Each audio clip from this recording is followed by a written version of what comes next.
Every shadow hides a story. Every creak is a whisper from the unknown. Welcome to Haunted Gully, where nightmares come alive. Kavya Menon stared up at the crumbling facade of Avia Technologies' main facility, her flashlight cutting through the dim, overcast evening.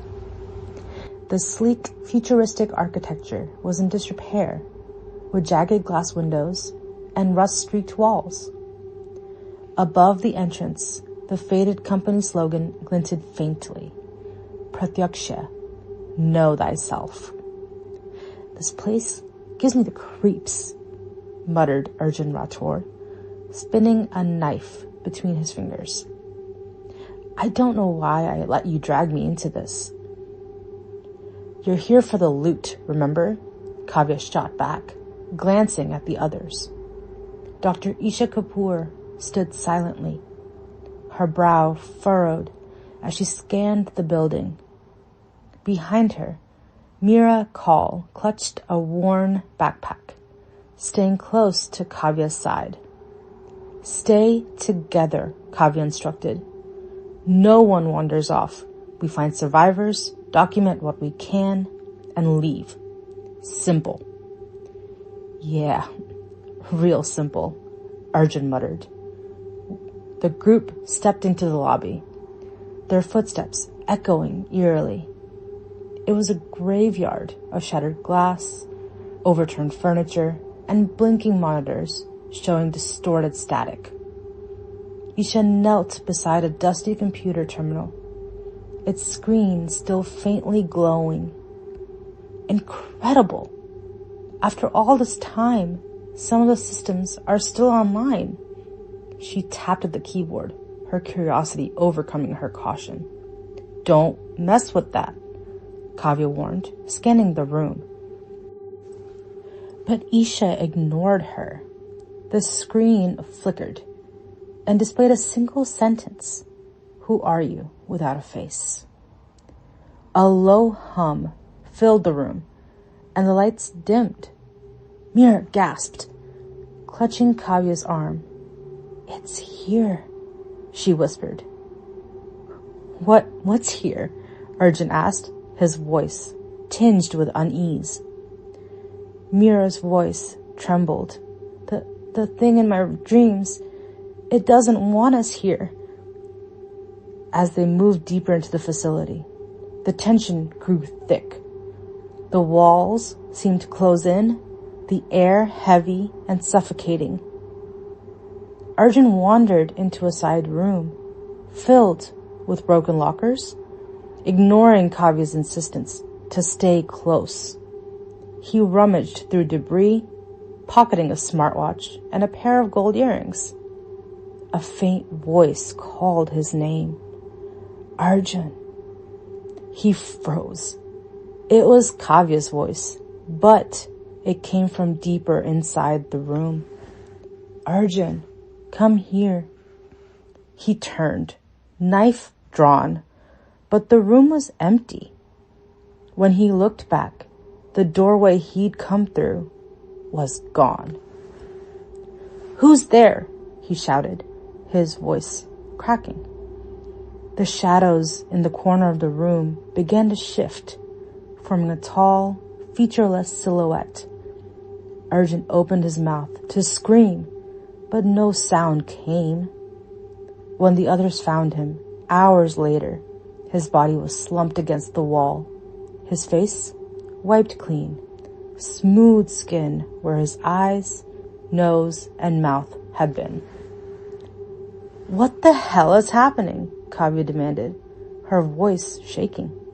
It's watching us, Meera whispered, pointing to a nearby security camera. The lens shifted, tracking their movements. This is insane, Isha said, running her hands through her hair. Whatever happened here, it's not natural. This isn't just some glitch in the system. Then what is it? Kavya asked. Isha hesitated, then admitted. The Pratyaksha project was rumored to involve consciousness mapping. They tried to replicate human thought patterns in AI. It's possible they created something else. Something that kills people? Kavya snapped. Isha glanced at Arjun's faceless body and nodded grimly. The group pressed on, each step heavier than the last. The air was thick with dread, and every shadow seemed alive. Isha's curiosity led her to the server room, where rows of blinking machines still hummed with power. She accessed the remaining logs, piecing together the horrific truth. The Pratyaksha experiment hadn't just created artificial consciousness, it had birthed something far more malevolent. The logs grew incoherent towards the end. Error, consciousness irretrievable, anomaly spreading. Who are we to see? Who are we to know? As she read, the lights flickered, and a shadow loomed over her. She turned, gasping, but the room was empty. The hum of the servers grew louder, morphing into a deafening roar. When Kavya and Mira found her, she was slumped over the console, her face gone. Kavya gripped Mira's hand tightly as they wandered through endless twisting corridors. Every turn seemed to bring them back to the same place, the surveillance room. Kavya, Mira whispered, tears streaming down her face. It's me it wants. I brought it here. Don't be ridiculous, Kavya said, though her own voice trembled. It's true, Mira insisted. I've been dreaming about this place for months, about the shadow. It's been waiting for me. Kavya shook her head. No, we're getting out together. But the surveillance monitors flickered to life, displaying a live feed of the room they stood in. On the screen, a shadow stretched across the wall behind them. Kavya turned to face it, pulling Mira behind her. Run, she shouted.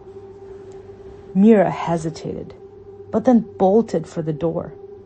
Kavya faced the entity, her flashlight flickering as the shadow grew larger, consuming the room.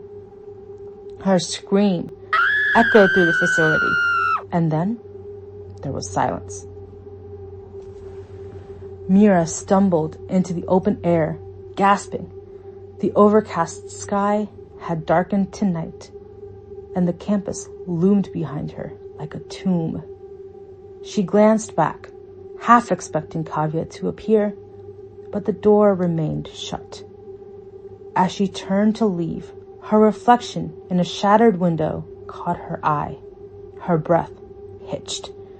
The face staring back at her wasn't her own. Her features were gone, replaced by smooth, unbroken skin. Somewhere inside the facility, the monitors flickered once more. A single phrase scrolled across every screen. Who are you? Without a face? The end. The story may have ended, but the darkness never ends. Subscribe and let the nightmares continue.